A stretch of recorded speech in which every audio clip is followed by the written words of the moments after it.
For a long time, I believed I had it made. My name is Nate, and I am 36 years old. A wife I would have traded anything for. A good job. And a paid-off automobile. That was 32-year-old Claire chaotic good in human form, with a sharp sense of humor, a contagious laugh, and a wildfire energy that made you feel like you were a part of something significant, simply by being in her presence. We had spent almost 8 years together, began in a tiny apartment, with leaking pipes and aspirations that were greater than our financial resources. We would often stay up late, discussing our future plans, like having children, taking road trips, and maybe starting a small cafe together. I had faith in us, above all. I had faith in her. The problem with fire is that it will destroy your house if you don't keep an eye on it. Not everything happened at once. Looking back, the warning signals were evident. Claire's girls' nights continued to pile up like junk mail. Her justifications became increasingly dubious, and her tone changed from one of apologies to one of annoyance. She used to at least act apologetic for arriving home at 1 in the morning, but lately, like she was doing me a favor by coming at all, she began to enter the room. Then, that night arrived, the one that ultimately made me laugh. The TV was still paused on a show I hadn't actually been watching for the last hour while I sat on the couch with the lights off and a beer in my hand, simply waiting. Awaiting her return home. The key scratched the lock at precisely 2:47 a.m., like it owed her money. The door slammed open. Her shoes sounded like gunshots on the hardwood floor. Taunting, sharp. Then I saw her, laughing to herself, shaking her head, and having glazed eyes as if she had just returned from a different reality in which I didn't exist. Claire had a devastated expression, as though she had been gnawed up and then spat out by the darkness. The garment was crumpled, the hair was twisted, and there was a noticeable hint of cologne below it, which was definitely not mine. It stuck to her like a bottle of remorse. Without even looking at me, she kicked off her heels, sighed dramatically as if she had been mistreated, and threw her purse onto the kitchen counter. However, I noticed that she was smiling slightly, as if she were challenging me to speak. I said, level-headed and cool, "You're home late." She did not blink at all. Glancing at the clock, she remarked, "Oh, relax. It's only," and extended her arms above as if she had been carrying cement all night.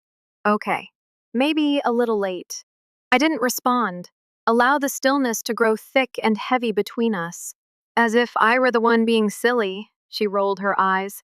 As if she had endless time, she walked past me into the kitchen and took a water bottle out of the refrigerator.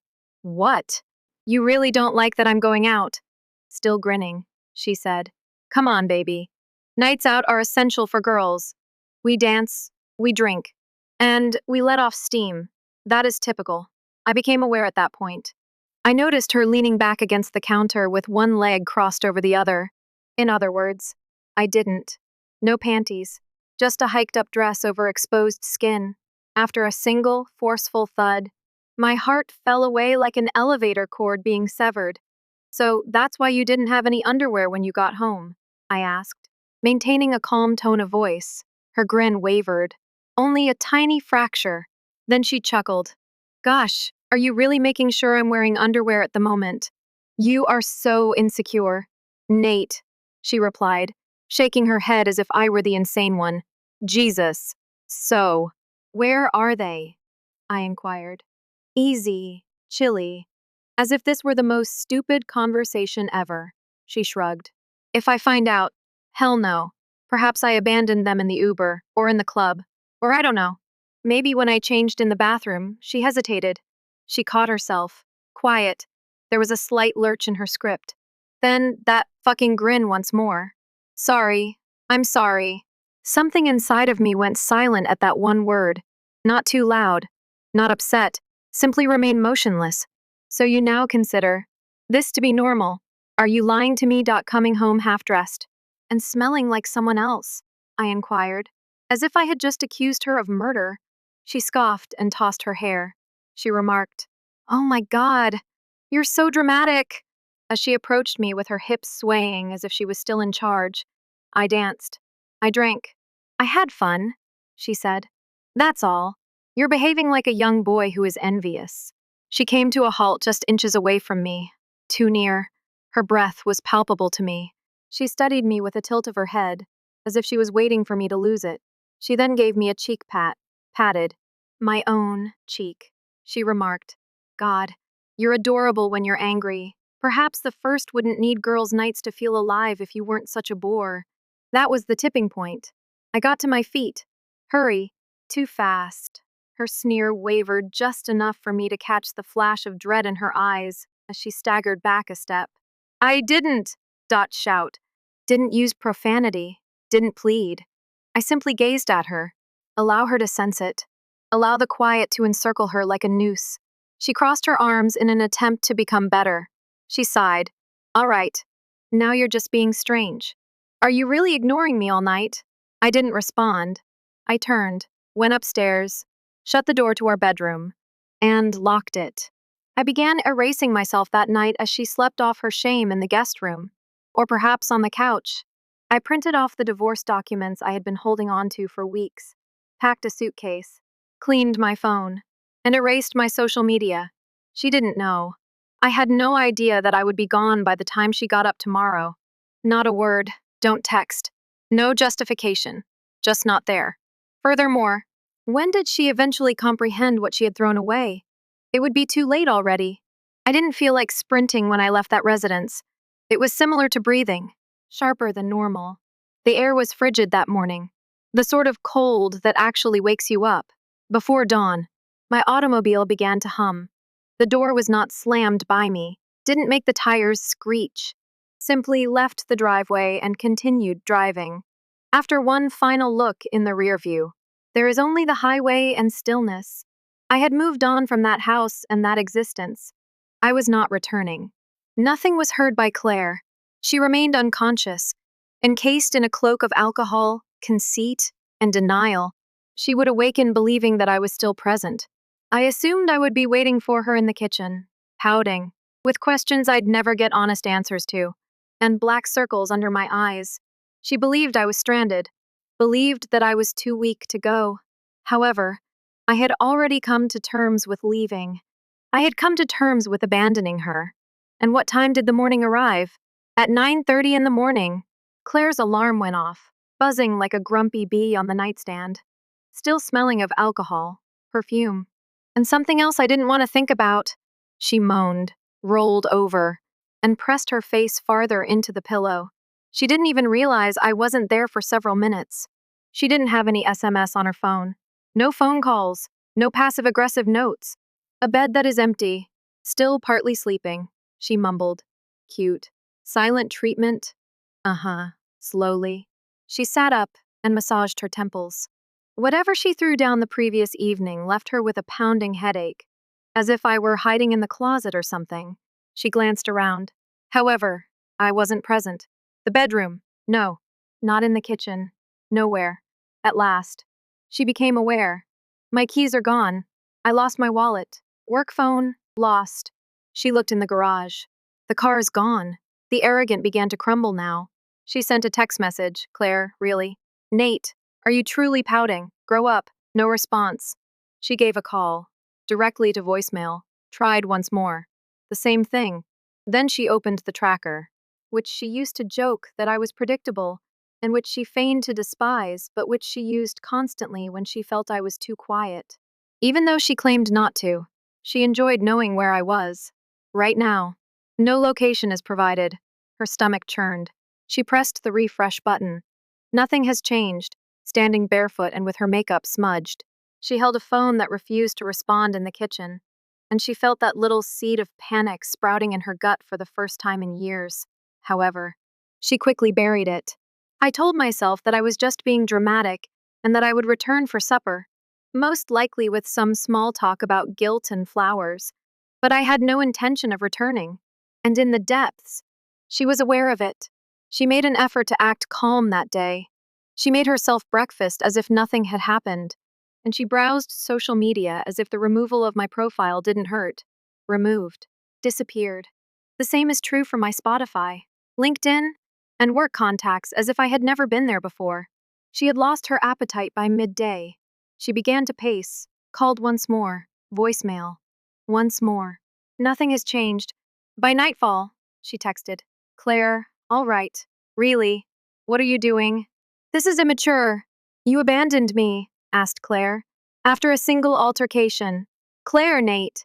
This is so pitiful. She continued to attempt wearing the crown. She was still believed to be untouchable. It was beginning to decay on the second day. That night, she didn't get much sleep, jumped at every sound, tossed and turned, and stared at the ceiling, as if I may return with a bag of takeaway and a pretext about wanting air. She kept checking the front door. However, I didn't, and I wouldn't. Her phone began to explode, but it wasn't mine. My companions remained silent. My relatives, even our longtime companions. Everyone was silent. Everyone had left. She attempted to phone them. Went directly to voicemail. Text messages, left on read.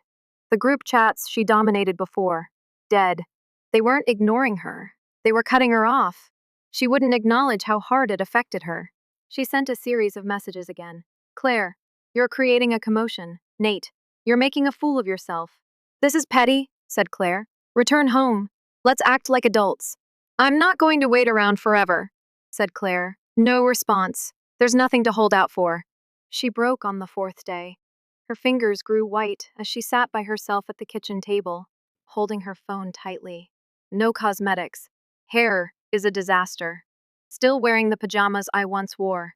For the first time, she truly noticed the house was empty as she surveyed it. Empty. Quiet. But not in a tranquil sense. It was the silence that cried out. I'll come back, she promised herself. That I would see that I had overreacted. I would crawl back and plead. Then the email arrived. Not an SMS message. No call, not a discussion. An electronic mail as subject, our separation and within. The documents .signed .filed, completed .affixed .pictures .time stamped. As clear as day. Claire is entering a hotel covertly. In a poor suit, arm in arm with a guy. I'm laughing. I'm kissing. Vanishing via a door. Not once. Not twice. Many times. Then it dawned on her. I hadn't simply departed. I was aware. I had been aware all along. I had allowed her to bury herself while I constructed the escape. Not simply abandoned her. Her hands trembled as she texted me. Claire, Nate, this isn't funny. Give me a call, please. Nothing. You can't just leave like this, said Claire. I had. That night. She didn't sleep. Not out of remorse. Claire is not guilty. However, because she had lost control and was unsure of how to live without it, she began to embellish the story at that point, notifying others that I was experiencing a breakdown, that I required space since I had always been emotionally fragile and that I was the source of her worry. However, nobody purchased it. The murmurs began, at the office, at the fitness center. She used to rule the friend circles. Individuals ceased responding. The compassion dwindled. The victim wasn't her. She had just been revealed. And now, she was by herself, with only the hush she engendered. And she had never done that before. Claire was unable to fill it. It's amazing how after too long of being surrounded by noise, silence can feel sacred. I didn't stay at a hotel or sleep on a friend's couch the day I parted ways with Claire. My uncle used to own an old lake cottage on the northern tip of the state, and I drove there for 4 hours. It was given to me in his will when he went away a few years ago. I kept it a secret from Claire, something I kept to myself only. Keep quiet, distant, no neighbors, no Wi-Fi, not a sound, only trees, water, and air are free of the stench of sorrow. I didn't sleep the first night I was there. Not because I was doubting myself or haunted. All I wanted was to avoid wasting it. Until the sun began to peek through the trees, I sat on the porch, divorce papers in one hand, coffee in the other. I wasn't quite at liberty yet. However, I thought I may be set free, and it was sufficient. It was 3 days before I checked my phone. It hummed like a dying animal when I did. Text messages, voicemails, missed phone calls. She herself. With every communication, the tone changed. It was mockery first. Claire, it seems like you're extremely committed to this little outburst. Guilt-tripping follows. Claire, Nate. We had a life. Really, you're just discarding that. Then anxiety. Claire, just let me know where you are, please. I'm afraid. Then anger. Claire, you believe you can vanish and paint me as the antagonist. You are pitiful. Each communication caused a tremor in her authority. In real time, I sensed her losing her hold. None of it received a response from me. Rather, I began reconstructing from the ground up. I set a goal for myself every day: clear the gutters, cut up wood, the porch's loose steps need to be fixed. Little stuff, tangible items. Things that didn't gaslight, talk back, or use love as leverage. Silence ceased making me cringe. I began to discover inner calm once more, like I used to do as a child. I spent my days fishing off the dock. Anything I caught was fried in a skillet that had been blackened by years of fire. At night, I would read a book or simply gaze at the fire pit while listening to the owls, which Claire used to describe as being too quiet. The crickets, my own pulse. It's funny how she used to claim that she felt nervous in silence. It was medicine for me. The fallout, meanwhile, was sweeping slowly back home like an avalanche. It came to my attention by word of mouth. Eventually, one of my friends texted me a screenshot. Claire had begun to tell a tale. She said that I was going through a mental collapse, that for months I had been emotionally distant, that she was concerned about me, that she was the victim. However, she didn't realize how much had already been seen. The late night is back. Partygoers' eye rolls. People remembered the way she would flirt with other guys in front of me and dismiss it as paranoid. It turns out that people no longer require explanations when you are authentic enough.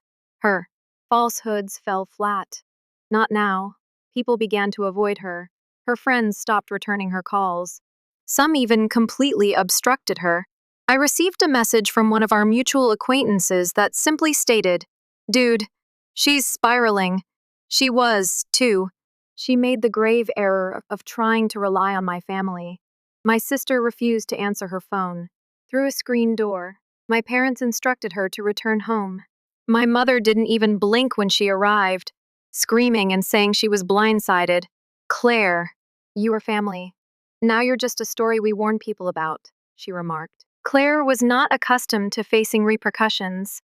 She was accustomed to using charm, deceit, and coercion to break individuals.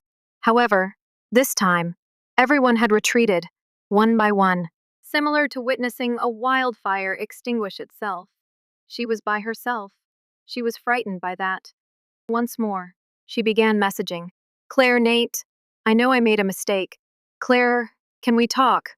Please, Claire, you are missed." I didn't respond. However, I did hear one voicemail. Only one. The breath was weak at first. Then she spoke. Gentle. Tiny. "Nate, I didn't think you were going to go." Click. All of the gaslighting, the infidelity, and the nights she came home smelling like men who weren't me were less painful than that one sentence.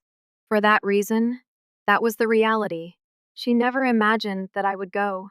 She believed she could keep me, that I would stay no matter how hard she pushed. I was weak.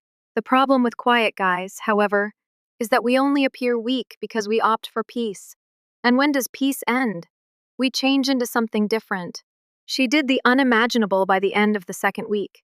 She attempted to use pregnancy as a weapon, had her attorney get in touch, said she had to talk to me immediately, that she was afraid and pregnant. She didn't want to work alone on this. However, I was already ahead by 2 steps. I had evidence. An email correspondence with my lawyer that was timestamped. Her paternity claim imploded, rather than simply crumbled.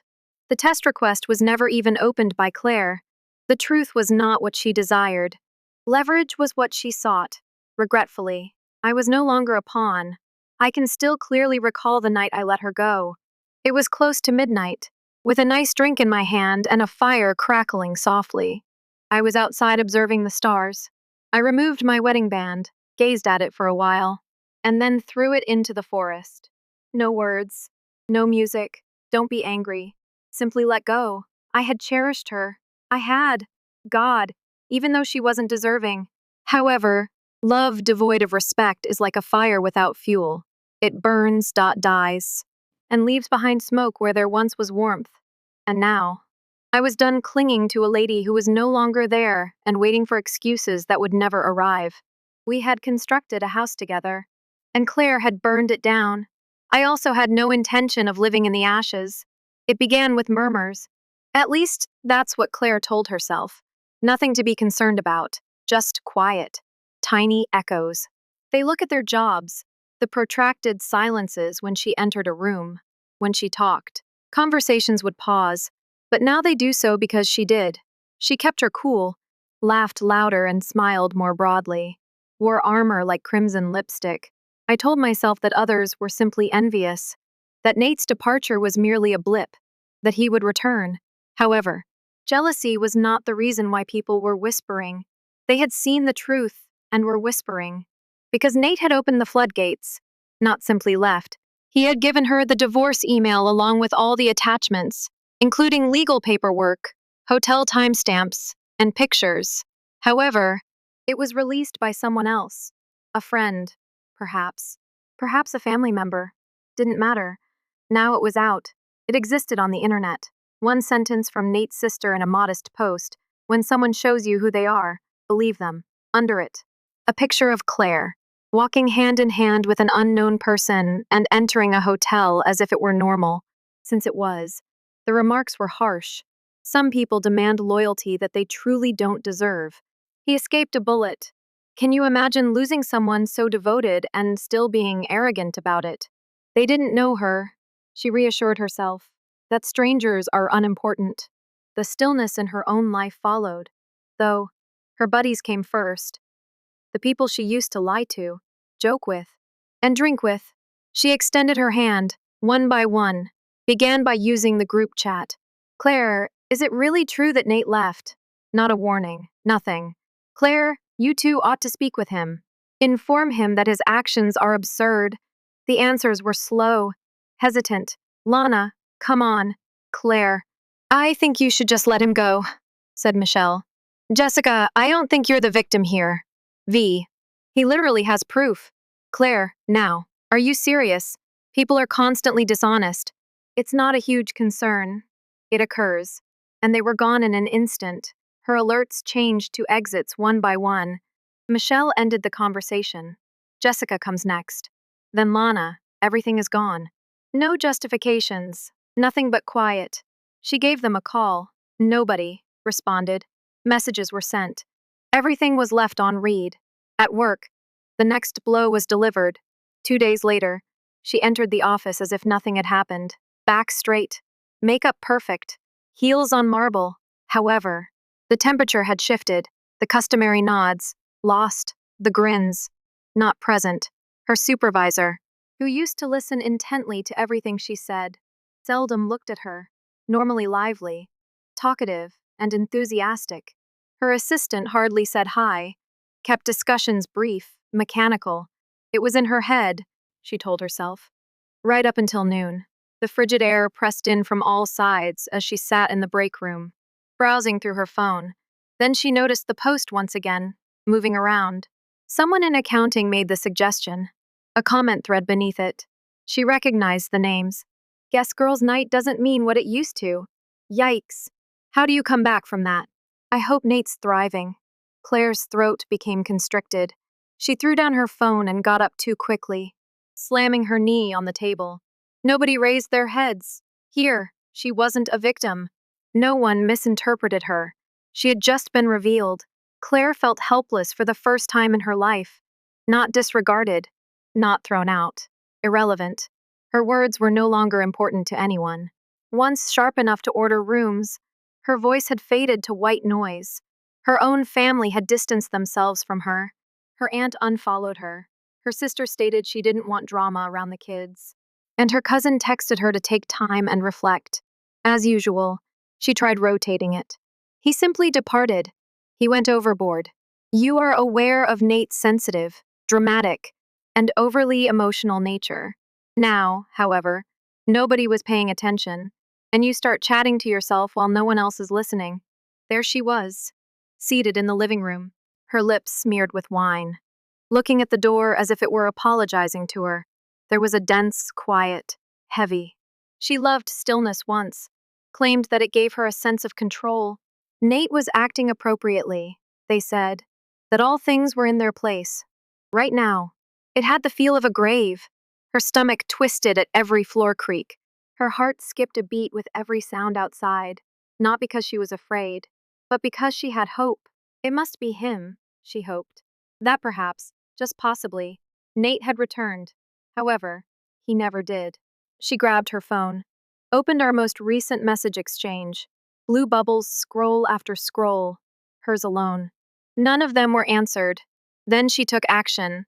A final attempt. She dialed his attorney, said that it was urgent, claimed it was a personal matter. Fake worry crackled over, the line like static as her voice trembled.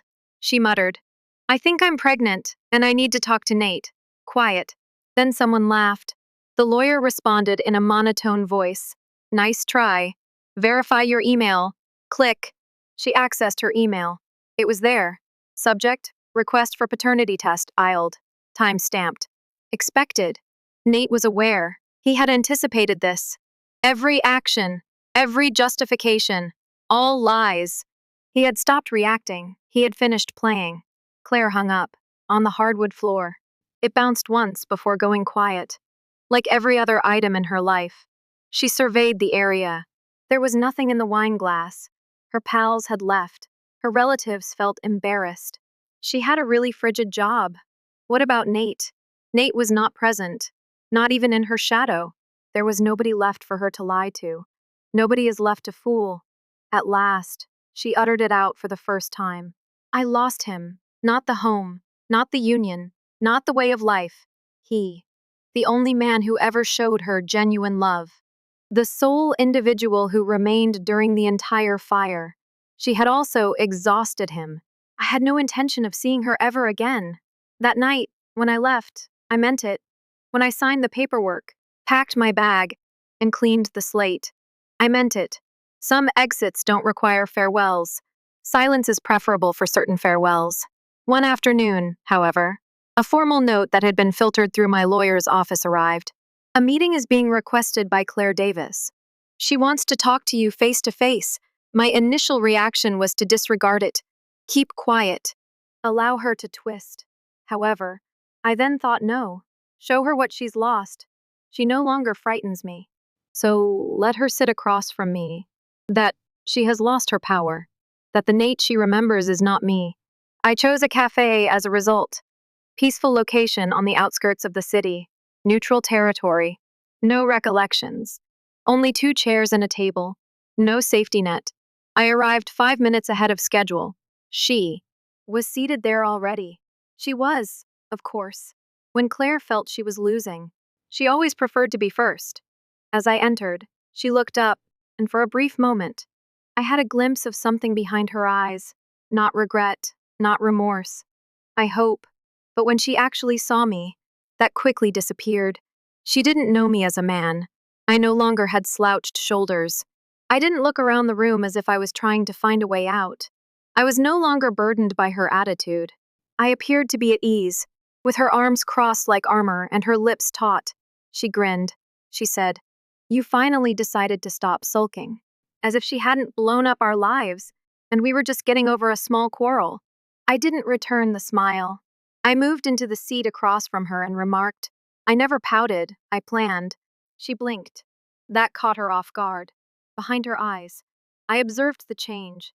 That moment when she understood that she would not win. That, perhaps, just possibly, she had lost control. She made a fake laugh. "You're actually carrying out all of this. Over a single little error." My face remained the same, as if the past didn't matter. She reclined back in her chair and waved one manicured hand. All right. Perhaps a few errors. But, Nate, hurry up. Humans are dishonest. It occurs. You're behaving as though I killed someone." I waited. Waited for the apology that never came. Humanity. The truth. But Claire. She didn't come for closure. She came for control. So I gave her the one thing she didn't expect: silence. That unnerved her more than yelling ever could. She pushed again. "I was a good wife." "You know," she said, tone shifting, "maybe if you weren't so boring, I wouldn't have needed those nights out." It was there.